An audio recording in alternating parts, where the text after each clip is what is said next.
Hello and welcome to Monday's edition of Cracking the Cryptic, and of course it is May the 4th, or May the Force if you prefer that. It's Star Wars Day, and we've got two Star Wars themed puzzles for you today, so I'm going to tackle this one, which is by Sam Cavnar-Johnson.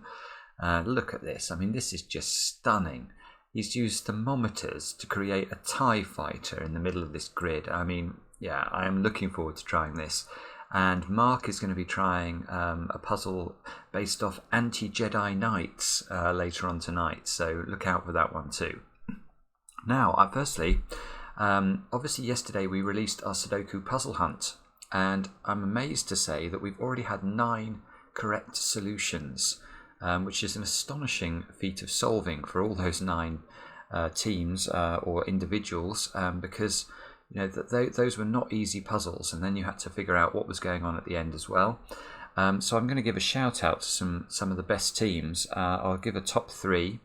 So in third place was a team from India, a team full of actual World Sudoku Championship competitors, Swaroop Gugalam, Prasanna Seshadri and Priyam Bhushan. Well done. You came third by an hour.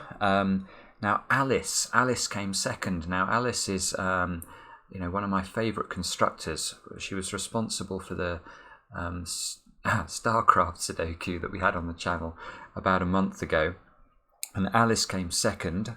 She beat the Indian team by about 14 minutes, and then in first place by an hour ahead of them, came in at 1 o'clock this morning UK time, was Zach Thierman. I hope I'm saying your name correctly, Zach. Well done to you. That's an astonishing feat. Sincerely well done. I'm also delighted to say that all the feedback we've had from everyone who's written in about the hunt has been stellar. So do check it out. You just click on the link under the video and that will take you to our Patreon site. It's free. It's completely free. You can just download it and then you can play the puzzles on the computer as well. Can't recommend it too highly. For those of you who are patrons of the channel, we also released yesterday our monthly reward puzzle. So that's a series of 3 linked Sudokus, also been getting good reviews. I think it's quite difficult though, some people asking some questions about how to solve it, so do check that out if you're a patron. What else can I tell you? Well, I'm not sure. Let's just get on with Star Wars, shall we? So I need to tell you how to the rules of this. It's just a classic Thermo Sudoku, which basically means if we look at a thermometer, let's look at this long thermometer here, then the bulb end has to be the smallest number along the thermometer. Let's say that was a 2, and then as you move up the thermometer, you must increase. So this cell here would have to be greater than 2. It doesn't have to be 3, it could be 5. Then this square has to be greater than 5. It could be 7, etc. But you mustn't run out of room. So actually these combinations are all impossible because we wouldn't have a valid number for this square, given that we have to keep increasing. We're going to increase past 9. That's all there is to know. Thermo Sudoku is something I'm pretty familiar with at the moment because we have our new app coming out in a couple of weeks' time. Thermo Sudoku. I think you're going to like it. We're heavily into constructing and testing puzzles at the minute, and hinting them as well. So do look out for that. I'll give more of an announcement about that in the coming days. Now, with that, if you want to have a go at this, click on the link under the video as usual. And with that, let's get cracking. And in fact, I'm going to immediately start here, I think. Here we have an 8-cell thermometer. So can this square here ever be a 3? Well, let's see. 4, 5, 6, 7, 8, 9. No, because there's nothing we could put in this cell. So this square has to be a 1 or a 2.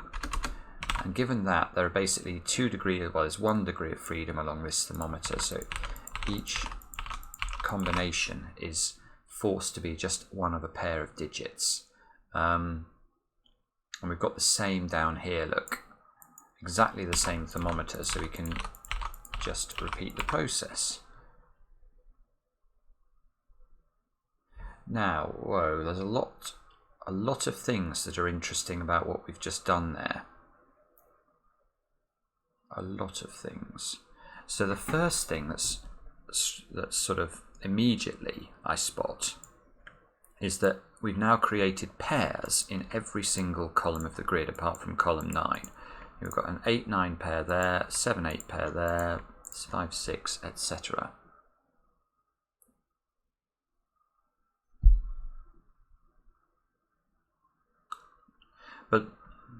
But we can go a lot further than that, I think. And rather fittingly, in a puzzle involving a TIE fighter, I think we have an X-Wing pattern here. In fact, I think we have we have loads of X-Wing patterns, but we have two in particular that I think are quite interesting straight away. So the way to spot the X-Wing, remember, when you're spotting an X-Wing, you always need the base condition, and the base condition is that there must be a digit that can only go in one of two positions in a row or a column.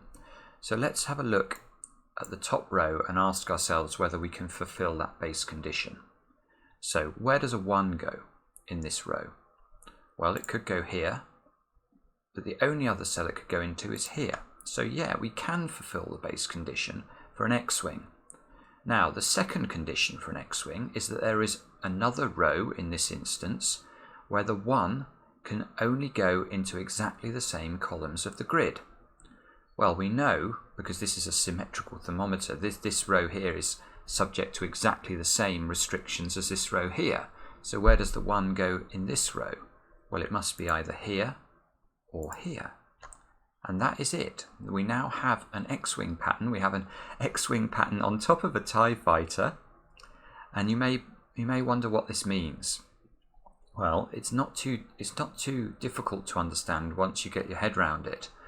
If we know that the 1 is in one of these two squares, let me just colour them in. There are only two possible states of existence in the finished solution now.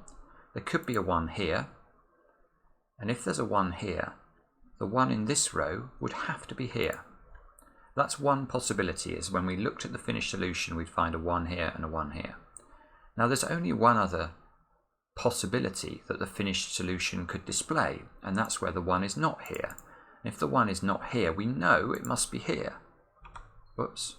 And if the 1 is over in this corner, we know for sure the 1 would have to be there. So the critical thing to appreciate about these two positions is that in both of those examples, there was always a 1 either here or here. Always a 1 either here or here. And therefore, when you find an X-Wing in the rows of a puzzle, it's a restriction on the columns. So where can a 1 go in column 9? Could there be a 1 in any of those yellow squares?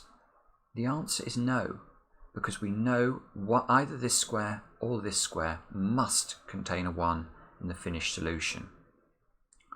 Now let's try and see if that tells us anything. If there is no 1 in those squares, it does tell us something, because let's have a look at these 3 squares. Can there be a 1 in any of those 3 squares? And the answer is no, because all of those cells are partially along a thermometer. They are not the bulb end of a thermometer, and only the bulb end of a thermometer could contain the digit 1. So actually, and that means that cell can't be a 1 either. So there's a 1 in one of these 2 squares. So that might be a surprising deduction to make first, but that is the first thing that I would notice in this puzzle. Now the other thing I want to think about, though, let's come back to this and ask ourselves, if you look here, you can see every digit is appearing twice except the 1 and except the 9. So where does the 9 go in this row? Well, it's either here or here. There's only those 2 possibilities. Similarly for this row, where does the 9 go? Only here and only here.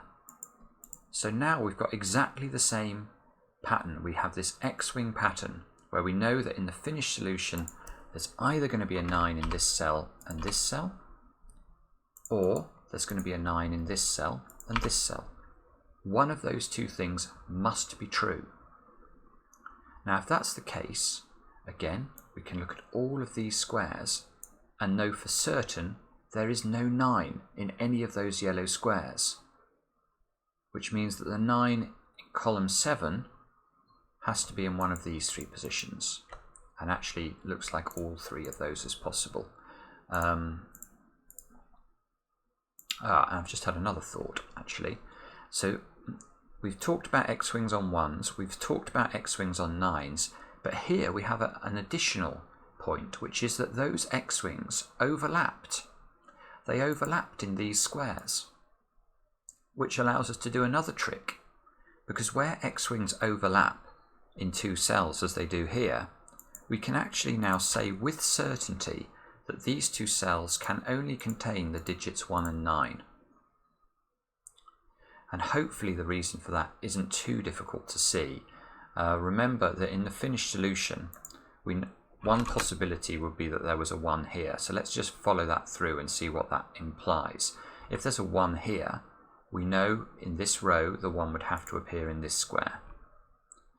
And now we know that the 9 would have to appear in this square, because we know there are only 2 positions for the 9s in row 9, so the 9 would have to be here.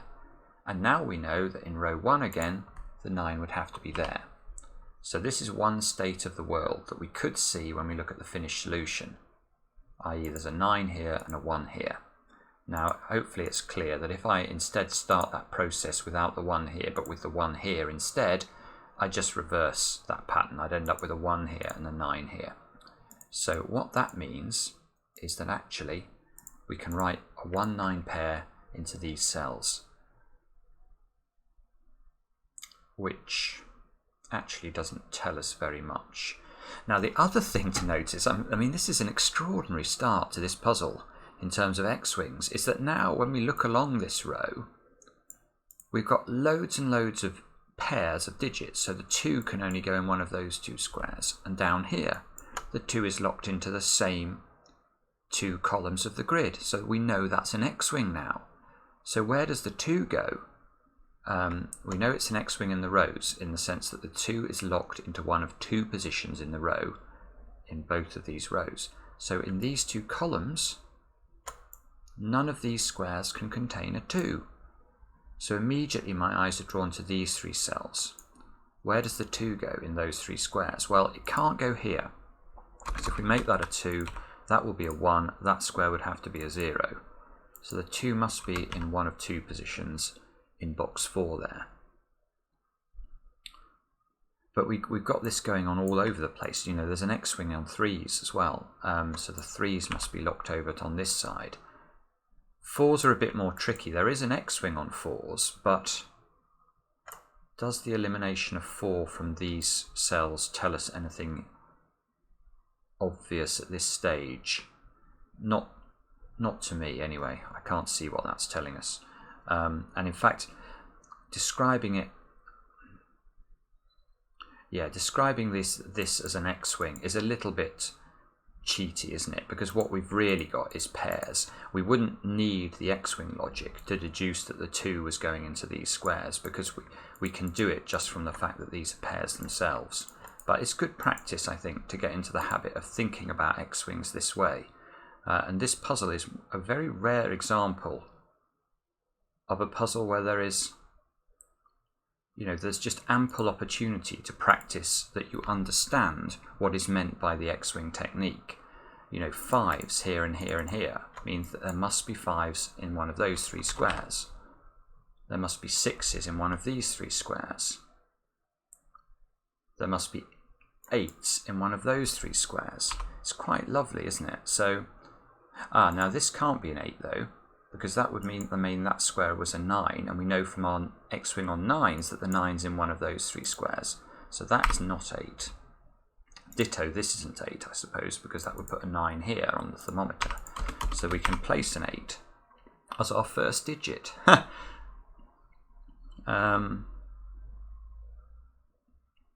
Okay.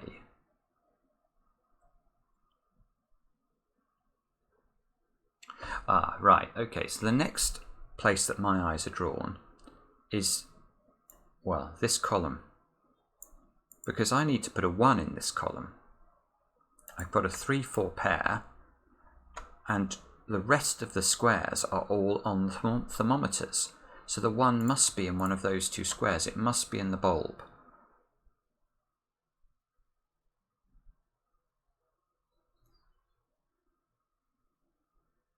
And that's interesting as well, actually, isn't it? Because that means that this square here, it could be a 1. But if it isn't a 1, this square here has to be a 1 in this column. And therefore, this square could not be a 2. Because if this square partially along a thermometer is a 2, that would make that square a 1. So if this is a 1, this square is a 2. And if this square is not a 1, this square is a 1. So this square can only be a 1 or a 2. And this is part of this funny thermometer going into the TIE fighter's middle here. Let's just take a quick look at this. Yeah, especially as, look, we've got 4-5 pair there. So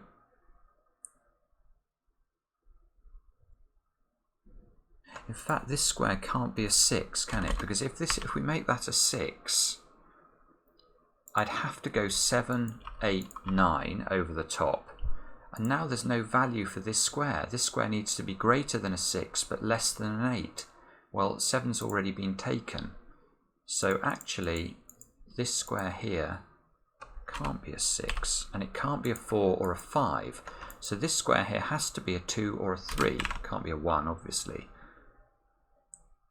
So this is a 2 or a 3. These can't be 5 and 6. So these two squares are going to have to be, well, they could be 3. Could be 3 and 4. But if they're not 3 and 4, they must involve a 7. So I think these squares are 3, 4, or 7. Now this 7, that could be a 5. And could it be a 4? 2, 3. No, it can't be a 4 because one of those would be a 4 or higher. So this can't be a 4. It has to be a 5. Can't be 6 or 7. This has to be 5 or 8, I think. And therefore this square, which can't be 7 or 8, has to be 6 or 9. Good grief.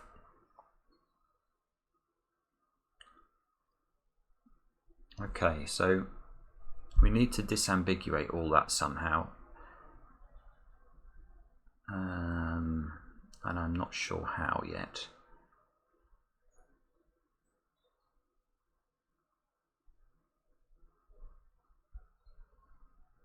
5. What's this given digit doing for us? So we've got a 5 in one of those two squares for sure. So there's a 5 in one of these three positions. That looks okay, doesn't it? There's a 2 down here. So that must marry up with 2's here, look. So there's a 2 in one of those three positions. That can't be a 2 because it's 3 cells along a thermometer. So if we went 2, 1, that would have no value.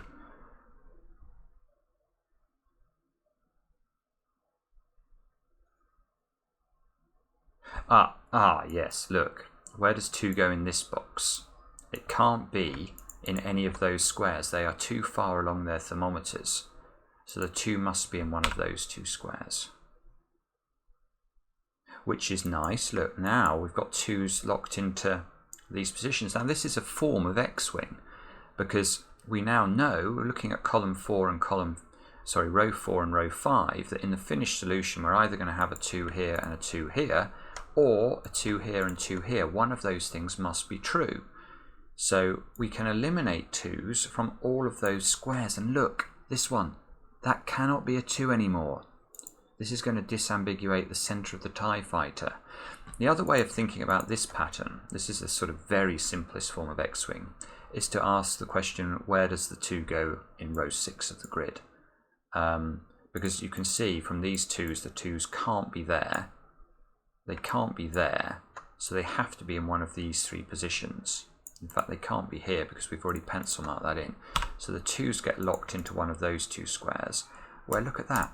We've got 2's repeating again here. So now we know that 2's are either here and here on the diagonal or here and here on the diagonal. Where do we put the 2 in column 5 of the grid, it's going to have to be up right up there, look. And this square, let's come back to this. We now know this can't be a 2. This has to be a 3.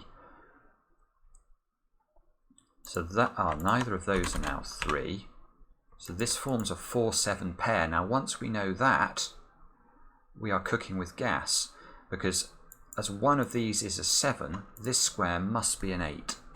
And this square must be a 9. And maybe that is the breakthrough to how to start to get a hold on this puzzle. So let's see what we can do with that. Surely there's something bugging me about this central arrangement.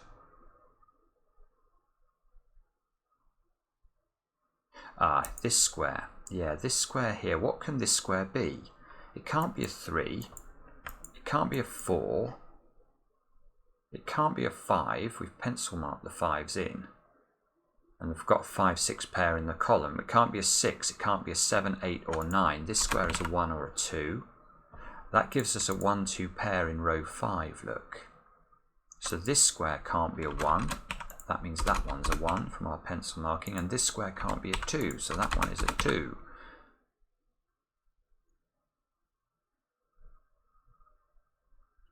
Right. So what does that do? Now look along here. This can't be a 2 anymore. So the 2 must be in this square. That fixes that this is a 1. It locks 1s over here. And now where does the 1 go in column 3? We've already thought about this. So the 1 must be in the bulb of a thermometer. And now where does the 1 go in column 7? It also must be in the bulb of a thermometer, and it can't be in this bulb, so it must go up here. And now, look at this 1. This 1 is going to do magic on this grid, because this square can't be a 1 now. So we're now going to unwind 2 X-wings and the whole of the top row and the whole of the bottom row. Watch. We get a 9 here and an 8, so this must just descend like this. This 9 shifts the 9 into the other side of the X-wing down there. That's a 1. Therefore, this one shifts down like this. Look at that. 1 digit has given us 18 digits. Okay, now does that give us more than that? Yeah, where does the 2 go in this column now? It can only go there. That fixes the 2 here, look.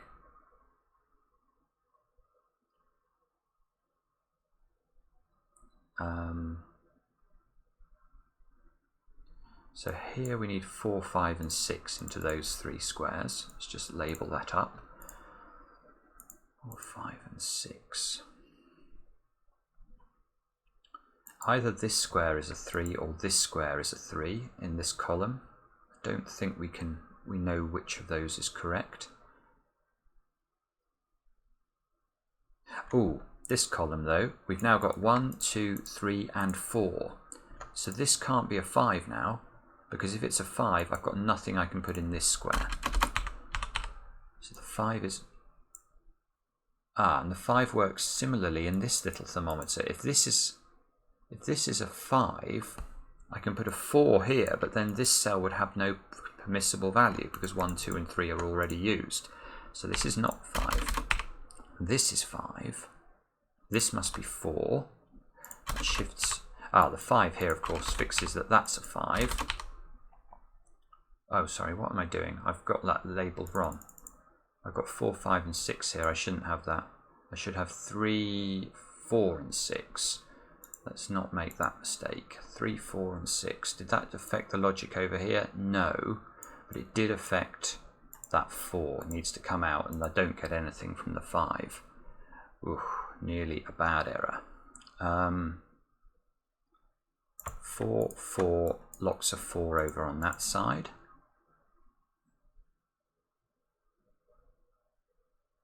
Where does 5 now go? Down here. Can we see? 5 can't be here, so it's got to be either in this cell or this cell. I feel like I should be able to tell which of those is correct, but I'm not sure that I can.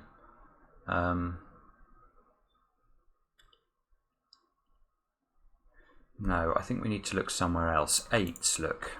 8s must be in one of those. They can't be this close. Well, there wouldn't be enough room on the thermometer if this is an 8. So the 8 must be there.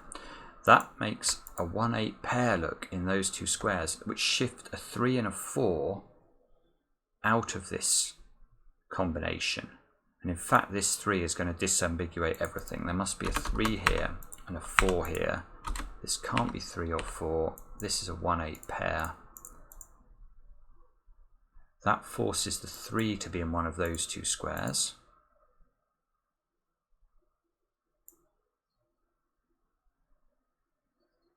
And this 4 is powerful on this box. Where can the 4 go?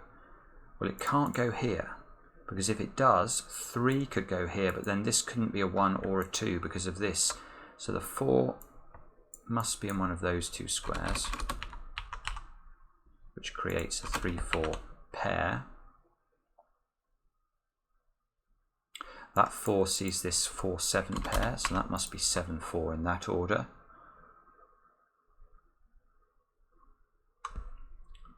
There must be a 5 in one of these two positions. We're also looking for 6 and 7.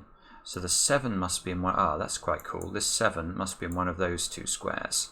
Now it can't be here because then there could be no digit between it and the 8. So the 7 must be close to the 8. That forces a 7 into one of those two positions and a 7 into the grid there. It's the only permissible place.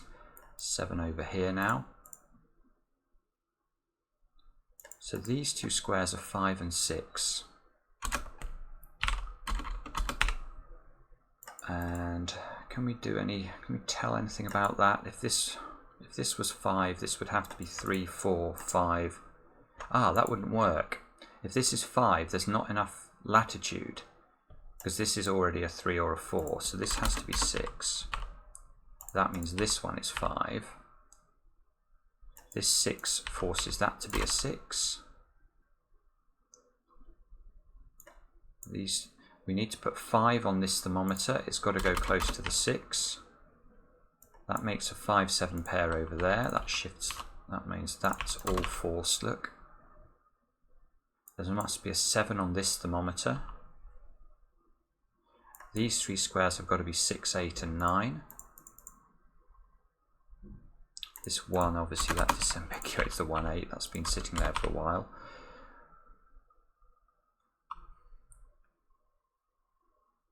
The 9 can't go here. So this square has to be a 6 or a 7.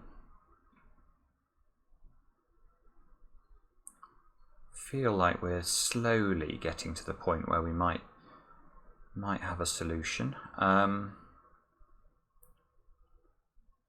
So this box needs 3, 4 and 6 to complete it. That one can't be a 6, obviously. So that one can't be a 6, just reversing the logic.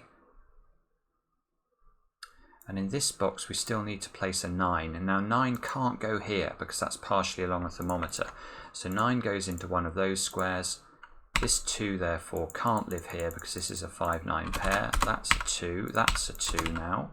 This square's below a 2 because it's on the bulb of the thermometer. It must be a 1, that shifts the 1 up there. This 5-9 pair, let's label it like that.